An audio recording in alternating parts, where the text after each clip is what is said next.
Good morning students. आज आप lesson 4 start करांगे बाइंडिंग एनर्जी तो। सो बाइंडिंग एनर्जी बाइंडिंग एनर्जी की है? बाइंडिंग एनर्जी है न्यूक्लियस ਨੂੰ अगर ਤੁਸੀਂ ब्रेक करना है ਤਾਂ न्यूक्लियस ਨੂੰ ब्रेक ਕਰਨ ਦੇ ਲਈ ਤੁਸੀਂ ਕਿੰਨੀ એનર્ਜੀ ਦੇ ਰਹੇ ਹੋ, दैट इज़ ਬਾइंडिंग एनर्जी। न्यूक्लियस ਨੂੰ डिस्टर्ब ਕਰਨ ਦੇ ਲਈ ਉਹਨੂੰ ਉਹਦੇ ਕਨਸਟੀਟਿਊਐਂਟ ਪਾਰਟੀਕਲਸ ਦੇ ਵਿੱਚ ਬ੍ਰੇਕ ਕਰਨ ਦੇ ਲਈ ਜਿਹੜੀ એનર્ਜੀ ਅਸੀਂ ਦਿੰਨੇ ਆ ਉਹਨੂੰ ਅਸੀਂ ਕੀ ਬੋਲਦੇ ਆ? ਬਾਈਂਡਿੰਗ એનર્ਜੀ ਬੋਲਦੇ ਆ। ਸੋ ਬਾਈਂਡਿੰਗ એનર્ਜੀ ਦਾ ਫਾਰਮੂਲਾ ਕਿੱਥੋਂ ਕੈਲਕੂਲੇਟ ਹੁੰਦਾ ਹੈ? Binding energy is equal to delta M C square. Delta M C square. ਹੁਣ ਬੇਟਾ ਡੈਲਟਾ ਐਮ ਜਿਹੜਾ ਸੀ, ਡੈਲਟਾ ਐਮ ਸਾਡਾ ਮਾਸ ਡਿਫੈਕਟ ਸੀ। ਹੁਣ ਅਸੀਂ ਉਹਦੇ ਮਾਸ ਡਿਫੈਕਟ ਕਿਉਂ ਲੈ ਰਹੇ ਆ? ਐਕਚੁਅਲੀ 'ਚ ਕੀ ਹੁੰਦਾ ਹੈ ਕਿ ਜਦੋਂ ਨਿਊਕਲੀਅਸ ਦੀ ਫਾਰਮੇਸ਼ਨ ਹੁੰਦੀ ਹੈ ਤਾਂ ਉਸ ਫਾਰਮੇਸ਼ਨ ਦੇ ਵਿੱਚ ਜਦੋਂ ਪ੍ਰੋਟੋਨ ਨਿਊਟਰਨ ਆਪਸ 'ਚ ਬਾਉਂਡ ਹੁੰਦੇ ਨੇ ਤਾਂ ਉਹਨਾਂ ਦਾ ਕੁਝ ਮਾਸ ਹੈ ਜਿਹੜਾ ਉਹ ਕਨਵਰਟ ਹੋ ਜਾਂਦਾ ਹੈ ਨਿਊਕਲੀਅਸ ਦੀ ਬਾਈਂਡਿੰਗ એનર્ਜੀ ਦੇ ਵਿੱਚ। ਇਹਦਾ ਮਤਲਬ ਫਿਰ ਉਹਦੀ ਬਾਈਂਡਿੰਗ એનર્ਜੀ ਕਿੱਥੋਂ ਕੈਲਕੂਲੇਟ ਹੋਊਗੀ? ਉਹਦੇ ਮਾਸ ਡਿਫੈਕਟ ਤੋਂ ਹੀ ਕੈਲਕੂਲੇਟ ਹੋਊਗੀ ਕਿ ਕਿੰਨਾ ਮਾਸ ਉਹਦਾ ਘਟਿਆ ਹੈ। ਉਹੀ ਮਾਸ ਕਾਹਦੇ 'ਚ ਕਨਵਰਟ ਹੋਇਆ ਹੈ? ਉਸ ਨਿਊਕਲੀਅਸ ਦੀ ਬਾਈਂਡਿੰਗ એનર્ਜੀ ਦੇ ਵਿੱਚ ਕਨਵਰਟ ਹੋਇਆ ਹੈ। ਤਾਂ binding energy delta M C square. Delta M ਅਸੀਂ ਕਿਸ ਤਰ੍ਹਾਂ ਫਾਈਂਡ ਆਊਟ ਕੀਤਾ ਸੀ? ਕਿੰਨੇ ਪ੍ਰੋਟੋਨਸ ਨੇ, ਕਿੰਨੇ ਨਿਊਟਰੋਨਸ ਨੇ, minus actual mass of the nucleus into C square. ਉਸ ਤੋਂ ਬਾਅਦ ਇੱਕ ਡੈਰੀਵੇਸ਼ਨ ਹੈ ਬਾਈਂਡਿੰਗ એનર્ਜੀ ਪਰ ਨਿਊਕਲੀਓਨ। ਐਕਚੁਅਲੀ 'ਚ ਬੇਟਾ ਤੁਹਾਡੇ ਇਹ ਟੌਪਿਕ ਦੇ ਵਿੱਚ ਬਹੁਤ ਮੋਸਟ ਇੰਪੋਰਟੈਂਟ ਟੌਪਿਕ ਹੈ ਇਹ ਤੁਹਾਡਾ ਇਸ ਚੈਪਟਰ ਦਾ, ਵੈਰੀ ਇੰਪੋਰਟੈਂਟ। ਇਹਦੇ ਰਿਲੇਟਿਡ ਨੂਮੈਰੀਕਲ ਵੀ ਆ ਸਕਦਾ ਹੁੰਦਾ ਪੇਪਰ 'ਚ। ਤਾਂ ਬਾਈਂਡਿੰਗ એનર્ਜੀ ਪਰ ਨਿਊਕਲੀਓਨ ਅਸੀਂ ਫਾਈਂਡ ਆਊਟ ਕਰਨੀ ਹੈ, ਪਰ ਨਿਊਕਲੀਓਨ। ਠੀਕ ਹੈ ਜੀ, ਪਰ ਨਿਊਕਲੀਓਨ ਸਮਝਦੇ ਹੋ ਕਿ ਮਾਸ ਨੰਬਰ ਕਿੰਨਾ ਹੈ। ਤਾਂ ਬਾਈਂਡਿੰਗ એનર્ਜੀ ਪਰ ਨਿਊਕਲੀਓਨ ਦਾ ਮਤਲਬ ਹੈ ਕਿ ਅਸੀਂ ਬਾਈਂਡਿੰਗ એનર્ਜੀ ਅਪੋਨ ਮਾਸ ਨੰਬਰ ਕੈਲਕੂਲੇਟ ਕਰਨਾ ਹੈ। ਤਾਂ ਹੁਣ ਬਾਈਂਡਿੰਗ એનર્ਜੀ ਜਿਹੜੀ ਹੈ ਫਾਰਮੂਲਾ ਲਿਖ ਲਿਆ, ਕਿੰਨੇ ਪ੍ਰੋਟੋਨਸ ਨੇ, ਕਿੰਨੇ ਨਿਊਟਰੋਨਸ ਨੇ, ਮਾਈਨਸ ਨਿਊਕਲੀਅਸ ਦਾ ਐਕਚੁਅਲ ਮਾਸ ਕਿੰਨਾ ਹੈ ਇਨਟੂ ਹੋਲ ਬ੍ਰੈਕਟ ਇਨਟੂ ਸੀ ਸਕੁਅਰ। ਹੁਣ ਇਹਦੇ 'ਚ ਕੀ ਕਰੋ? ਇਹਦੇ 'ਚ ਮਾਸ ਆਫ ਇਲੈਕਟ੍ਰੋਨਸ ਪਲੱਸ ਕਰ ਲਓ, ਮਾਸ ਆਫ ਇਲੈਕਟ੍ਰੋਨਸ ਹੀ ਮਾਈਨਸ ਕਰ ਲਓ। ਹੁਣ ਇਲੈਕਟ੍ਰੋਨਸ ਕਿੰਨੇ ਹੋਣਗੇ? ਓਬਵੀਅਸ ਹੈ ਕਿ ਜਿੰਨਾ ਦਾ ਐਟੋਮਿਕ ਨੰਬਰ ਹੋਊਗਾ। ਤਾਂ ਜ਼ੈਡ ਐਮ ਈ ਪਲੱਸ ਕਰ ਲਿਆ, ਇੱਥੇ ਜ਼ੈਡ ਐਮ ਈ ਹੀ ਮਾਈਨਸ ਕਰ ਲਿਆ। Z M H this part, ਇਹਨੂੰ ਸਾਰੇ ਨੂੰ ਕੀ ਲਿਖ ਲਿਆ? Mass of proton plus mass of electron is mass of hydrogen atom. Hydrogen atom ਦਾ ਮਾਸ ਕਰਕੇ ਲਿਖ ਲਿਆ। ਇਹ ਬ੍ਰੈਕਟ ਐਕਸਪੈਂਡ ਕਰ ਲਈ, A M N minus Z M N minus nucleus ਦਾ ਮਾਸ ਪਲੱਸ ਜਿੰਨੇ ਇਲੈਕਟ੍ਰੋਨਸ ਨੇ ਉਹਦਾ ਮਾਸ। ਇਹ ਸਮ ਸਾਰਾ ਕਿਹਦੇ ਬਰਾਬਰ ਹੋਊਗਾ? ਐਟਮ ਦੇ ਮਾਸ ਦੇ ਬਰਾਬਰ ਹੋ ਜਾਊਗਾ। ਇਹ ਸਾਰਾ ਐਟਮ ਬਣ ਗਿਆ, ਨਿਊਕਲੀਅਸ ਦਾ ਮਾਸ ਤੇ ਉਹਦੇ 'ਚ ਕਿੰਨੇ ਇਲੈਕਟ੍ਰੋਨਸ ਪਏ ਨੇ ਉਹਦਾ ਮਾਸ, ਟੋਟਲ ਕੀ ਬਣ ਗਿਆ? ਐਟਮ ਦਾ ਮਾਸ ਬਣ ਗਿਆ। ਤਾਂ ਬਾਈਂਡਿੰਗ એનર્ਜੀ ਕੀ ਆ ਗਈ? Binding energy is A M N minus Z common ਲੈ ਲਿਆ, M N minus M H minus M C square. A ਦੇ ਨਾਲ ਬੇਟਾ डिवाइड कर लिया, M N minus Z upon A, इधर भी ए आना सी, Z upon A M N minus M H minus M upon A C square. तो बाइंडिंग एनर्जी पर न्यूक्लियन आ गई। बाइंडिंग एनर्जी उस तो इलावा कहते adding and subtracting one two right side. One है जिहड़ा ऐड कर दो, सबट्रैक्ट कर दो। एम एन माइनस वन कर लिया मतलब वन, सबट्रैक्ट कर लिया, minus Z upon A M N minus M H minus M upon A minus minus plus हो गया। मतलब एक असी उरे माइनस कर लिया, इत्थे एक प्लस कर लिया।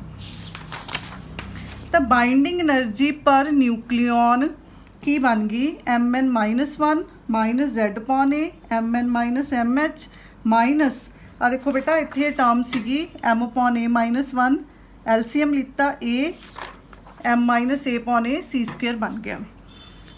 अगर तुसी इस वैल्यू नू देखो, this is packing fraction, this is packing fraction. तो यदी जगह आप की लिख लाँगे? एफ लिख लाँगे। बाकी सारी वैल्यू बेटा एज इट इज़ पई है। ਹੁਣ ਦੇਖੋ 40 to 120 ਦੇ ਵਿੱਚ, ਕਿਉਂਕਿ ਇਹ ਜਿਹੜੀ ਰੇਂਜ ਹੈ ਇਹ ਰੇਂਜ ਅਸੀਂ ਸਟੇਬਲ ਰੇਂਜ ਕੰਸੀਡਰ ਕਰਦੇ ਹਾਂ। ਇਸ ਰੇਂਜ ਦੇ ਵਿੱਚ Z/A ਦੀ ਵੈਲਿਊ ਲਾਈ ਕਰਦੀ ਹੈ, मतलब atomic number to mass number value जी लाइक करती है दैट इज़ 0.5 to 0.42। तो अगर असी मीन वैल्यू देखिए फिर मीन वैल्यू की हो जाएगी बेटा, ना दोनों को प्लस करके नीचे 2 आ जाऊगा तो मीन वैल्यू 0.46 आ गई। एक्चुअली असी वैल्यू सारियां इत्थे पुट करांगे in equation number 1। Packing fraction जिहड़ा है इस रेंज दे लई 6 × 10⁴ atomic mass unit per nucleon.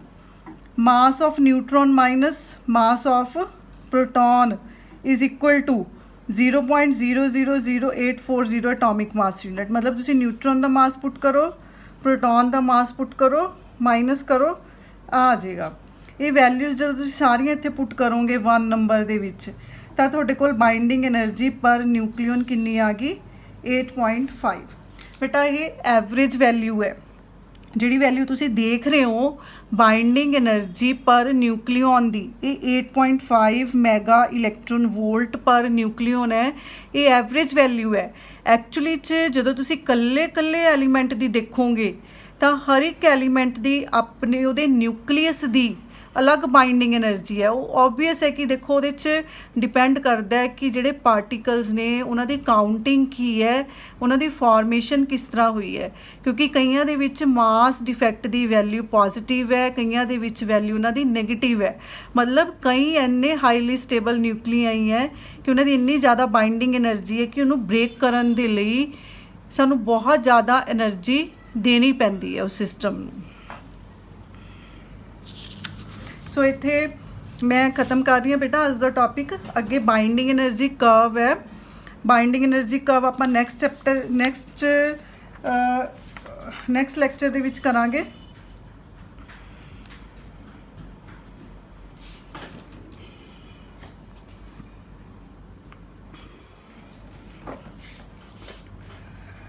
हाँ जी देखो नैक्सट है binding energy curve. Binding energy curve है मास नंबर ते बाइंडिंग एनर्जी पर न्यूक्लियन दे विच जिहड़ी कि मैगा इलैक्ट्रॉन वोल्ट दे विच असीं देखदे हां। तो एक्स एक्सिस ते है अपना मास नंबर, वाई एक्सिस ते है अपनी binding energy per nucleon in mega electron volt. X axis ते बेटा देखो मास नंबर लै रहे हैं, मेरा ग्राफ है जिहड़ा 20, 40, 60, 80 अप टू 240। वाई एक्सिस ते बाइंडिंग एनर्जी पर न्यूक्लियन 1, 2, 3 वाला स्केल आपने यूज़ किया होया। हुण इत्थे बेटा मैंने कुछ एलीमेंट्स दी बाइंडिंग एनर्जी लिखी हुई है। ये बाइंडिंग एनर्जी दे बेस ते आपां ये कर्व ड्रॉ करांगे। हुण देखो जिस तरह ड्यूटीरियम का केस है, ये 1.1 मैगा इलैक्ट्रॉन वोल्ट है। हीलियम देखो 7 चली गई वैल्यू सीधी 7 मैगा इलैक्ट्रॉन वोल्ट। लीथियम दी 5 है घट गई, कार्बन दी 7.8 है, नाइट्रोजन दी 7.5 है, ऑक्सीजन दी 8 है। मतलब ये ज़रूरी नहीं है कि जिस तरह असी पीरियोडिक टेबल च further element to element move करते हैं तो उन्होंने बाइंडिंग एनर्जी इनक्रीज़ होगी, इस तरह नहीं है। कुछ दी ज़्यादा है, कुछ दी घट है। देखो जिस तरह हुण आपां लीथियम ते कार्बन का केस ही देखिए, लीथियम दी 5 है, कार्बन दी 7.8 है, जबकि ये नियर बाय एलीमेंट्स ने। तो उस बाद ऑक्सीजन दी 8 है, आयरन है, आयरन का मास नंबर 56 है, ये 8.8 मैगा इलैक्ट्रॉन वोल्ट है। यूरेनियम है, यूरेनियम दी 7.6 है। तो अगर असी इन्हां पॉइंट्स नू ड्रॉ करते हैं, ये कुछ वैल्यूज़ नू लैके बाइंडिंग एनर्जी कर्व ड्रॉ करते हैं तो साडी कर्व प्रॉपरली ड्रॉ हो जाएगी। तो देखो जिस तरह ये एलीमेंट है 1.1 है, तो मैंने एक पॉइंट पूरे ले लिया 1.1। हीलियम दी 7 है, हीलियम लिख लिया 7, पर नाल बेटा तुहानूं मास नंबर भी देखना पएगा। देखो इहदा 4 है मास नंबर, तो यदा मतलब तुसी उरे लाइनस लगाओ, इनू डिवाइड करो पार्ट्स दे विच, तां 4 1 2 4 दे कॉरस्पॉन्ड तुसी पॉइंट लगाओ 7 ते। उसी तरह लीथियम दा मास नंबर 7 है, 7 दे कॉरस्पॉन्ड आपां ने 5 ते पॉइंट लेना है। आ रहा अपना पॉइंट ਲੀਥੀਅਮ ਦਾ ਕਾਰਬਨ ਦੀ 7.8 ਹੈ 12 ਦੇ ਕੋਰਸਪੋਂਡ 12 ਦੇ ਕੋਰਸਪੋਂਡ ਕਾਰਬਨ ਦੀ ਵੈਲਿਊ 7.8 ਹੈ ਆ ਰਿਹਾ ਪੁਆਇੰਟ ਆਪਣਾ ਨਾਈਟ੍ਰੋਜਨ ਦੀ 7.5 ਹੈ 14 ਮਾਸ ਨੰਬਰ ਹੈ ਆ ਨਾਈਟ੍ਰੋਜਨ ਆ ਗਿਆ ਦੇਖੋ ਨੀਚੇ ਆ ਗਿਆ ਬੇਟਾ ਇਹ ਪੁਆਇੰਟ 7.5 ਉਸ ਤੋਂ ਬਾਅਦ ਆਕਸੀਜਨ ਦੀ 8 ਹੈ ਆਕਸੀਜਨ ਦਾ 8 ਆ ਗਿਆ ਠੀਕ ਹੈ ਜੀ ਉਸ ਤੋਂ ਬਾਅਦ ਹੈਗਾ ਆਇਰਨ ਦਾ 8.8 ਦੇਖੋ 8.8 ਇੱਥੇ ਕੁ ਹੋਏਗਾ 8.8 ਆਇਰਨ ਦਾ ਮਾਸ ਨੰਬਰ ਕਿੰਨਾ 56 ਕਲੀਅਰ ਹੈ ਤਾਂ ਇਹ ਪੁਆਇੰਟਸ ਆਪਾਂ ਡਰਾ ਕੀਤੇ ਲਾਸਟ ਪੁਆਇੰਟ ਹੈ ਯੂਰੇਨੀਅਮ 7.6 ਯੂਰੇਨੀਅਮ ਦੀ ਕਿੰਨੀ ਹੈ 7.6 ਦਿਸ 7.6 ਮਾਸ ਨੰਬਰ ਕਿੰਨਾ ਹੈ 235 ਤਾਂ ਅਗਰ ਅਸੀਂ ਸਾਰੇ ਪੁਆਇੰਟਸ ਨੂੰ ਜੁਆਇਨ ਕਰਦੇ ਹਾਂ ਆਪਸ 'ਚ ਤਾਂ ਸਾਡੇ ਕੋਲ ਇੱਕ ਕਰਵ ਬਣਦੀ ਹੈ ਜਿਹਨੂੰ ਅਸੀਂ ਬਾਈਂਡਿੰਗ એનર્ਜੀ ਕਰਵ ਬੋਲਦੇ ਹਾਂ ਬਾਕੀ ਬੇਟਾ ਜਿੰਨੇ ਵੀ ਐਲੀਮੈਂਟਸ ਨੇ ਇਹਨਾਂ ਦੀ ਬਾਈਂਡਿੰਗ એનર્ਜੀ ਇਸ ਕਰਵ 'ਤੇ ਹੀ ਕਿਤੇ ਨਾ ਕਿਤੇ ਐਗਜ਼ਿਸਟ ਕਰੇਗੀ ਤਾਂ ਇਸ ਬਾਈਂਡਿੰਗ એનર્ਜੀ ਕਰਵ ਦੇ ਮੇਨ ਪੁਆਇੰਟਸ ਕੀ ਨੇ ਇਹਦੇ ਮੇਨ ਫੀਚਰਸ ਕੀ ਨੇ ਤੁਸੀਂ ਪੇਪਰ ਦੇ ਵਿੱਚ ਅਗਰ ਆਉਂਦੀ ਹੈ ਤਾਂ ਕਰਵ ਡਰਾ ਕਰਨੀ ਹੈ ਅਤੇ ਉਹਦੇ ਮੇਨ ਪੁਆਇੰਟਸ ਲਿਖਣੇ ਹੈ ਦੇਖੋ ਇਹ ਕਹਿੰਦਾ binding energy of some light nuclei is low ਕਾफ़ी सारे ਜਿਹੜੇ ਲਾਈਟ ਐਲੀਮੈਂਟਸ ਨੇ ਉਹਨਾਂ ਦੀ ਬਾਈਂਡਿੰਗ એનર્ਜੀ ਘੱਟ ਹੈ ਦੇਖੋ ਬੇਟਾ ਇੱਥੋਂ ਸ਼ੁਰੂ ਹੋ ਰਹੀ ਹੈ ਬਾਈਂਡਿੰਗ એનર્ਜੀ ਕਰਵ ਡਾਊਨ ਤੋਂ ਸ਼ੁਰੂ ਹੋ ਰਹੀ ਹੈ ਇਹਦਾ ਮਤਲਬ ਜਿਹੜੇ ਲਾਈਟ ਐਲੀਮੈਂਟਸ ਨੇ ਆਹ ਵਾਲੇ ਇਹਨਾਂ ਦੀ ਬਾਈਂਡਿੰਗ એનર્ਜੀ ਬਹੁਤ ਘੱਟ ਹੈ ਬਾਈਂਡਿੰਗ એનર્ਜੀ ਘੱਟ ਹੋਣ ਦਾ ਮਤਲਬ ਹੈ ਕਿ ਉਹ ਉਨੇ ਹੀ ਅਨਸਟੇਬਲ ਨੇ ਘੱਟ ਹੋਣ ਦਾ ਮਤਲਬ ਹੈ ਕਿ ਤੁਹਾਨੂੰ ਉਹਨੂੰ ਬ੍ਰੇਕ ਕਰਨ ਦੇ ਲਈ ਬਹੁਤ ਘੱਟ એનર્ਜੀ ਦੇਣੀ ਪਊਗੀ ਬਹੁਤ ਈਜ਼ੀਲੀ ਬ੍ਰੇਕ ਹੋ ਜਾਣਗੇ ਇਹਦਾ ਮਤਲਬ ਉਹ ਉਨੇ ਹੀ ਅਨਸਟੇਬਲ ਨੇ For mass number 2 to 20, there are sharply defined peaks corresponding to helium, carbon and oxygen. देखो बेटा हीलीਅਮ ਕਾਰਬਨ ਆਕਸੀਜਨ ਕਹਿੰਦਾ ਕਰਵ ਦੇ ਵਿੱਚ 3 ਜਗ੍ਹਾ ਸ਼ਾਰਪ ਪੁਆਇੰਟਸ ਬਣ ਰਹੇ ਨੇ ਇਹ 3 ਜਿਹੜੇ ਸ਼ਾਰਪ ਪੁਆਇੰਟਸ ਬਣ ਰਹੇ ਨੇ ਇਹਨਾਂ ਦੀ ਬਾਈਂਡਿੰਗ એનર્ਜੀ ਜ਼ਿਆਦਾ ਹੈ ਕਿਉਂ ਜ਼ਿਆਦਾ ਹੈ ਇਹ ਸਟੇਬਲ ਨੇ ਇਹਨਾਂ ਨੂੰ ਬ੍ਰੇਕ ਕਰਨ ਦੇ ਲਈ ਇਹਨਾਂ ਦੇ ਨਿਊਕਲੀਅਸ ਨੂੰ ਬ੍ਰੇਕ ਕਰਨ ਦੇ ਲਈ large amount of energy provide ਕਰਨੀ ਪੈਂਦੀ ਹੈ एवरेज वैल्यू 8.5 है show broad maxima for range 40 to 120 देखो 40 to 120 ब्रॉड रेंज है मैक्सिमा दी ब्रॉड रेंज है काफ़ी फ्लैट है ये ब्रॉड रेंज पीक वैल्यू दी आयरन दे लिए है 8.8 आयरन दे लिए मैक्सिमम वैल्यू है बाइंडिंग एनर्जी दी उस तो बाद लीस्ट वैल्यू है यूरेनियम दे लिए least value is for uranium मतलब कर्व ये तो नीचे नहीं जाती यूरेनियम के लिए लीस्ट वैल्यू है 7.6 mega electron volt for mass number more than 56 binding energy per nucleon decrease मतलब 56 तो बाद बाइंडिंग एनर्जी साडी कर्व डाउन जानी शुरू हो जाती है मतलब घटनी शुरू हो जाती है अगले एलीमेंट्स की binding energy per nucleon is small for light nuclei for light nuclei ये हो चुके बेटा पॉइंट उस तो बाद heavy nuclei so they are less stable मतलब ये कहना चाह रहे कि बाइंडिंग एनर्जी बहुत लाइट न्यूक्लियाइज के लिए भी घट है तो हैवी न्यूक्लियाइज के लिए भी घट है यदा मतलब उन्होंने स्टेबिलिटी है जी घट है बहुते लाइट ने या बहुते हैवी ने to attain high value of binding energy per nucleon heavy nucleus split by fusion and light nuclei unite together by fusion actually fusion या फ्यूजन की है फ्यूजन तुसी पढ़िया होया बेटा कि जिहड़े हैवी न्यूक्लियाई ने वो स्प्लिट हो जाते हैं वो स्प्लिट होंदे ने क्योंकि वो अनस्टेबल ने तो अनस्टेबल जो स्प्लिट होके 2-3 पार्ट्स दे विच कन्वर्ट होंदे ने तो जिहड़े नवे एलीमेंट्स बनते हैं उन्हां दी स्टेबिलिटी ज़्यादा होंदी है इस तरह जिहड़े लाइट न्यूक्लियाई जिहड़े अनस्टेबल ने वो आपस च यूनाइट होके बाय फ्यूजन प्रोसैस वो उन्हां दी बाइंडिंग एनर्जी ज़्यादा बन सकती है तो फ्यूजन या फ्यूजन दो ऐसे प्रोसैस ने जिन्हां दे विच पार्टिकल्स सिस्टम है जिहड़ा ब्रेक होके बाइंडिंग एनर्जी ज़्यादा गेन कर सकते हैं या फिर वो यूनाइट होके बाइंडिंग एनर्जी गेन कर सकते हैं उस तो बाद नेक्स्ट टॉपिक है existence of electron in orbits of an atom देखो असी बेटा स्टार्टिंग वाले आर्टिकल्स 'ਚ प्रूव किया सी कि इलैक्ट्रॉन्स ने जिहड़े ओह न्यूक्लियस 'ਚ एग्जिस्ट नहीं करते, ਉਹ ਐਟਮ ਦੇ ਵਿੱਚ ਨਿਊਕਲੀਅਸ ਦੇ ਅਰਾਊਂਡ ਉਹਨਾਂ ਦੇ ਪਾਰਟਿਕੂਲਰ ਸ਼ੈੱਲ ਹੁੰਦੇ ਨੇ, ਉਹਨਾਂ ਦੇ ਵਿੱਚੋਂ ਰਿਵੋਲਵ ਕਰਦੇ ਨੇ। ਹੁਣ ਇਹ ਸਾਰਾ ਕੁਛ ਜੇ ਅਸੀਂ ਦੇਖੀਏ ਤਾਂ ਅਸੀਂ ਬੋਹਰਸ ਥਿਊਰੀ, ਰਦਰਫੋਰਡ ਥਿਊਰੀ, ਉਹ ਸਾਰੇ ਐਕਸਪੈਰੀਮੈਂਟਸ ਜਿਹੜੇ ਹੋਏ ਸੀ ਅਸੀਂ ਉਹਨਾਂ ਦੇ ਥਰੂ ਇਹ ਸਾਰਾ ਕੁਛ ਪੜ੍ਹਦੇ ਹਾਂ। ਪਰ ਕੁਆਂਟਮ ਮਕੈਨਿਕਲੀ ਅਗਰ ਅਸੀਂ ਦੇਖੀਏ ਵੀ ਕੀ ਵਾਕਈ ਜਿਹੜੇ ਇਲੈਕਟ੍ਰॉन्स ਨੇ ਉਹ ਐਗਜ਼ਿਸਟ ਕਰਦੇ ਨੇ ਐਟਮ ਦੇ ਵਿੱਚ, ਮਤਲਬ ਨਿਊਕਲੀਅਸ ਦੇ ਅਰਾਊਂਡ ਰਿਵੋਲਵ ਕਰਦੇ ਨੇ, ਤਾਂ ਉਹ ਇੱਕ ਡਿਫਰੈਂਟ ਅਪਰੋਚ ਦੇ ਨਾਲ ਸ਼ੋ ਕੀਤਾ ਜਾਂਦਾ ਹੈ ਕਿ ਵਾਕਈ ਜਿਹੜੇ ਇਲੈਕਟ੍ਰॉन्स ਨੇ ਦੈਟ ਰਿਵੋਲਵ ਅਰਾਊਂਡ ਦਾ ਨਿਊਕਲੀਅਸ। ਫਿਰ ਐਂਡ 'ਚ ਆਪਾਂ ਦੇਖਾਂਗੇ ਵੀ ਕੀ ਸਾਡੀ ਇਹ ਵਾਲੀ ਜਿਹੜੀ ਥਿਊਰੀ ਹੈ ਉਹ ਸਾਡੀ ਜਿਹੜੀ ਕਲਾਸੀਕਲ ਦੂਜੀਆਂ ਥਿਊਰੀਜ਼ ਨੇ, ਬੋਹਰਸ ਥਿਊਰੀਜ਼ ਨੇ, ਉਹਨਾਂ ਦੇ ਨਾਲ ਮੈਚ ਕਰਦੀ ਹੈ। तो देखो अगर इलैक्ट्रॉन न्यूक्लियस के अराउंड मूव कर रहे हैं तो वो पोजीशन च अनसर्टनटी कितनी होगी, रेडियस आर बन गया एटम का, तो वो पोजीशन च अनसर्टनटी कितनी होगी 2r।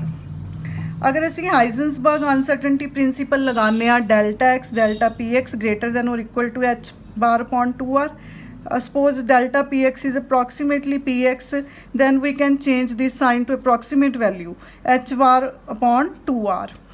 ਤਾਂ ਐਟਮ ਦਾ ਜਿਹੜਾ ਸਾਈਜ਼ ਹੁੰਦਾ near about 10 raised to the power 10, atom ਦਾ ਸਾਈਜ਼, ਨਾਟ ਨਿਊਕਲੀਅਸ, ਐਟਮ ਪੂਰੇ ਐਟਮ ਦਾ size 10 raised to the power -10 metre.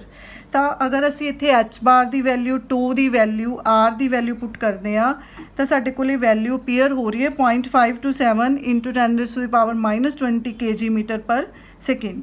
ਹੁਣ ਕਿਉਂਕਿ ਇਲੈਕਟ੍ਰॉन्स ਆਊਟਰ ਸ਼ੈਲ 'ਚ ਰਿਵੋਲਵ ਕਰ ਰਹੇ ਹੈ ਤਾਂ ਉਹਨਾਂ ਦੀ ਕਾਇਨੈਟਿਕ એનર્ਜੀ ਹੋਊਗੀ। ਕਾਇਨੈਟਿਕ એનર્ਜੀ ਨੂੰ ਅਗਰ ਅਸੀਂ ਮੋਮੈਂਟਮ ਦੀ ਟਰਮ 'ਚ ਦੇਖਦੇ ਹਾਂ ਤਾਂ ਫਾਰਮੂਲਾ ਕੀ ਹੁੰਦਾ ਕਾਇਨੈਟਿਕ એનર્ਜੀ ਦਾ, p² / 2m0। m0 ਇਜ਼ ਦਾ ਰੈਸਟ ਮਾਸ।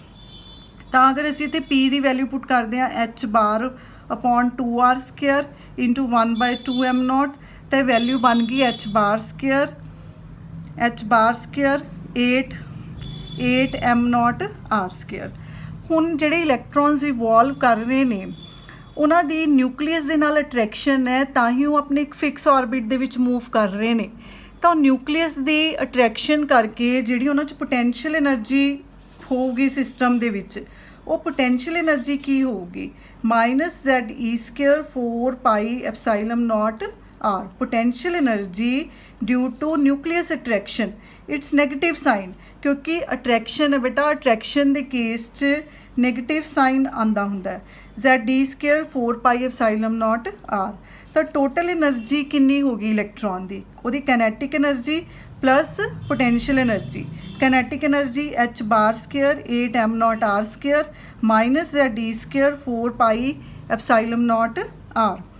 तो तुसी सारिया वैल्यूज़ तुहानूं नोन ने बेटा, वैल्यूज़ पुट करोगे तो तुहाडे कोल एंड दे विच आर दी वैल्यू एटम दा साइज़ पुट करन ते आ बन रही है 1 - 15 Z इलैक्ट्रॉन वोल्ट। इन्नी एनर्जी जिहड़ी है वो इलैक्ट्रॉन्स पोजैस करनगे अगर वो इलैक्ट्रॉन्स एटम दे आउटर ऑर्बिट्स दे विच घुमदे ने। ਹੁਣ ਅਸੀਂ ਆਪਣੀਆਂ ਦੂਜੀਆਂ ਥਿਊਰੀਜ਼ ਤੋਂ ਦੇਖੀਏ, ਦੂਜੀਆਂ ਥਿਊਰੀਜ਼ ਕੀ ਕਹਿੰਦੀਆਂ ਨੇ ਕਿ ਜੇ ਫਸਟ ਆਰਬਿਟ ਦੇ ਵਿੱਚ ਹੈ ਤਾਂ -13.6 એનર્ਜੀ ਹੋਊਗੀ, ਨੈਕਸਟ ਆਰਬਿਟ 'ਚ ਹੈ -24.6 ਇਲੈਕਟ੍ਰੋਨ ਵੋਲਟ એનર્ਜੀ ਹੋਊਗੀ। ਤਾਂ ਅਸੀਂ ਇੱਥੋਂ ਕੈਲਕੂਲੇਟ ਕਰਦੇ ਹਾਂ એનર્ਜੀ। ਮੰਨ ਲਓ ਸਪੋਜ਼ Z1 ਹੈ, Z ਤੁਸੀਂ 1 ਪੁੱਟ ਕਰ ਰਹੇ ਹੋ, ਫਸਟ ਐਲੀਮੈਂਟ 1 ਪੁੱਟ ਕਰਤਾ ਤਾਂ ਤੁਹਾਡੇ ਕੋਲ ਕਿੰਨਾ ਆ ਗਿਆ -14 electron volt. That is closely related to this value. तो ये क्वांटम अप्रोच सी बेटा प्रूफ करन दी कि इलैक्ट्रॉन वाकई एग्जिस्ट करते हैं एटम के आउटर ऑर्बिट्स दे विच, न्यूक्लियस के अराउंड रिवॉल्व करते हैं। बाकी डिफरेंट जिस तरह बोहर्स, रदरफोर्ड, इन्होंने सारे ने भी यही कुछ दसिया सी, बट ये डिफरेंट अप्रोच के नाल सॉल्व किया होया है। तो इत्थे बेटा तुहाडा ये चैप्टर कंप्लीट हो रहा है, इनू केयरफुली ध्यान नाल सुन लो सारा। किसी बच्चे नू कोई भी प्रॉब्लम आती है जदों मर्जी मैनू पुछ लो। थैंक्स।